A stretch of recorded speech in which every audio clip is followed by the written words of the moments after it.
Yes, Red Zone TV kwoli nga bulijjo bali kubanga okyatugoberera ku mukutu guno ogwa Red Zone TV ate nawe kubanga osubscribe nga nyongera okujjukiza kkirira wansi awo olaba ekigambo subscribe kikwateko osubscribinga ku channel eno kwata ku kade aka notification obeere nga tomissinga nsonga yonna embeera yonna nga bw'enaaba etutuukako ojja kuba naawe ogifuna bulambalamba. Kakati ku ssaawa zino zennyini nga bwenabategeezezza gwali ku mukutu guno obudde bubadde bwa kumakya ne nkutegeeza nti omukulembeze w'eggwanga Robert Kyagulanyi Ssentamu n'abamu ku bakulu mu kibiina ekya National Unity Platform omuli Honorable Mathias Mpuuga Nsamba, Leader of Opposition, ne Secretary General w'ekibiina ekya National Unity Platform nga bw'obalaba awo David Lewis Rubongoya, abamu ku bakulu abamu ku bammemba ba Parliament mu kibiina kino ekya National Unity Platform bonna gye bali mu kifo ekyo kye bayita Kirowooza mu Masaka City. Omugenzi Frank Senteza gye yaziikibwa ate eyatemulwa abasajja aba military police, ekimotoka kyabwe ekyo kyamulinya ne kimuwembetenta omutwe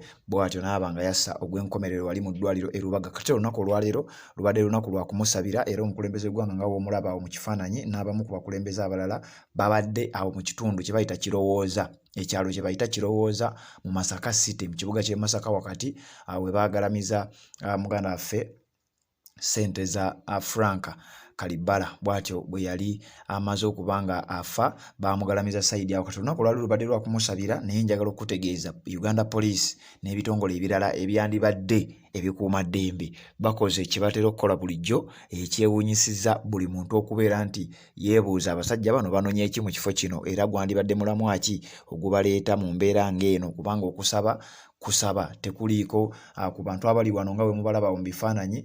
Honorable Sewungu mumulaba naye y'omu ku baliyo, tekuliiko ayina yadde ekissi, tekuliiko ayina yadde ejjinja yadde ekintu kyonna ekitiisatiisa. Abaana ab'amawulire batuuse bulungi nnyo, abakulembeze mu kibiina ky'NUP batuuse bulungi mu kifo, tewaliwo yadde akubye munne ejjinja, tewali yadde atiisizza, naye abasajja bayungudde. Amagye, poliisi, ebitongole ebirala byonna nze byempita ebyandibadde ebikuuma ddembe bali mu kitundu kye bayita Kirowooza ne Masaka City yonna bagenda balawuna batambula. Kati buli muntu akwata ku mumwa yeebuuza abasajja bano eno security yonna yaaki, ekigendererwa kyaki? Bakuuma bantu butebenkevu, bakuuma mukulembeze Robert Kyagulanyi Ssentamu, baziyiza kinaabaawo oba balina mbeera gye baagala okuba nga bateekawo, batadde abantu bonna ku bunkenke. Abantu bali wano ku bunkenke buli omu yeebuuza ki ekigenda okuba nga kiddako, kigendererwa ki abasajja bano okudiployinga mu mbeera bw'eti. Mujjukire gye buvuddeko mu bbanga si ddene nnyo wali mu sayidi z'e Makindye, sayidi z'e Lukuli, omukulembeze w'eggwanga era Robert Kyagulanyi Ssentamu yali alinawo okusaba kwe baali bamutegekedde. Abamu ku bakulembeze b'ekibiina ekya National Unity Platform baali bategese okusaba nga bayise omukulembeze waabwe Robert Kyagulanyi Ssentamu ng'omugenyi omukulu oba ng'omusabi omukulu mu kitundu eky'erukuli sayidi z'e Makindye, sayidi eyo y'e Makindye. Kakati abasajja ne bamulemesa. Kati na wano kigambibwa nti abasajja bano buli muntu abeebuuza, abamu tebategeerekeka, abamu ne ku yunifoomu zaabwe tekuliiko mannya. Ekitundu bakiyita Kirowooza mu Masaka City. Robert Kyagulanyi Ssentamu gy'agenze era nkakasa nga ababiraba mubiraba ku mikutu gyaffe egy'enjawulo egikuweereza ensonga nga bwe zitambula, bali mu kusabira omwoyo gw'omugenzi Frank Senteza. Abaana b'amawulire nga bwe nkugambye baatuuse dda, aba security nabo bakola ogwabwe ng'era w'obalaba.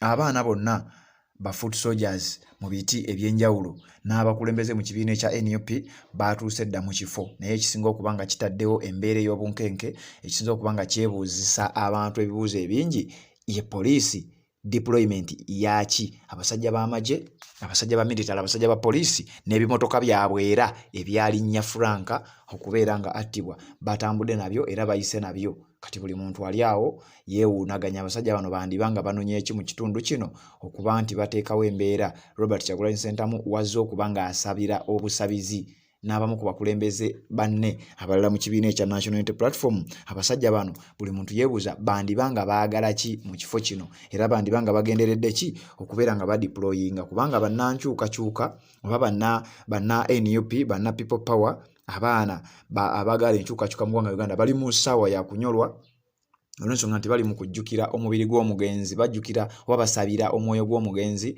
Frank Senteza eyafa, ng'era abasajja bano bennyini be baali bamaze okuba nga bamumiza omusu, kati bali mu kumusabira era beebuuza ate kati munonye ki? Mwagala kutwala mulala, mwagala kubaako kye mukola, oba mwagala kulemesa mukulembeze waffe Robert Kyagulanyi Ssentamu kubeera ng'akulembera emmisa eno egenda okuba nga etwalibwa mu maaso mu kitundu kye bayita Kirowooza mu maka g'abakadde ba Frank Senteza. Tewali n'omu amanyi kigendererwa kyabwe, naye nga nze kyenyinza okuba nga nkutegeeza deployment weeri, abasirikale we bali, abapoliisi n'ebitongole ebirala eby'enjawulo babunye buli kafo konna beetoolodde enfo. Oyinza okugamba nti oba waliwo ekikolwa eky'obutujju ekibaddewo, oyinza okugamba nti oba crime scene waliwo obuzzi bw'emisango obubadde mu kifo ekyo, naye buli muntu yeebuuza ekigenda mu maaso. Naye ng'olwaleero nnaku z'omwezi 28 nnyongera obbajjukiza nti Frank Senteza Senteza Kalibbala yattibwa ekimotoka kya military ng'ennaku z'omwezi 27 mwezi gwali gwa December 2020 lunaku lwabadde lwaggulu lwe yawezezza emyaka 3 ng'afudde.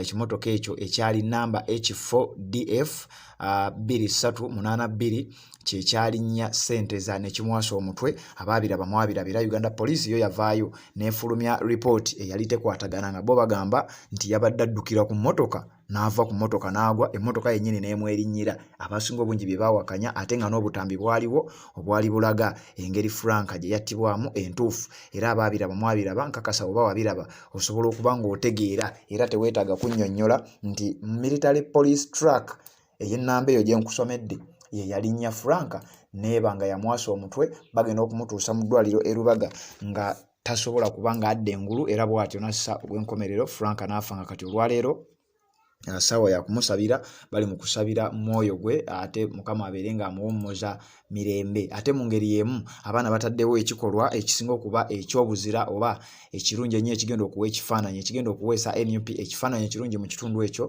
kubanga we twogerera akapande kaalumye dda. Akapande ako ng'ekkubo erigenda ewaabwe lyatuumiddwa Frank Senteza Road. Kati gwe ali ku Red Zone TV, ago nago amawulire nagakuwadde, bw'obanga obadde otugoberera nkakasa wagafunye. Ate naba kubanga ogafuna osobola okukkiriramu updates ndowooza ziringa 2 zenkuwadde ezisembyeyo mu mbeera eno yennyini ey'okunyigirizibwa mwe tukuweerereza.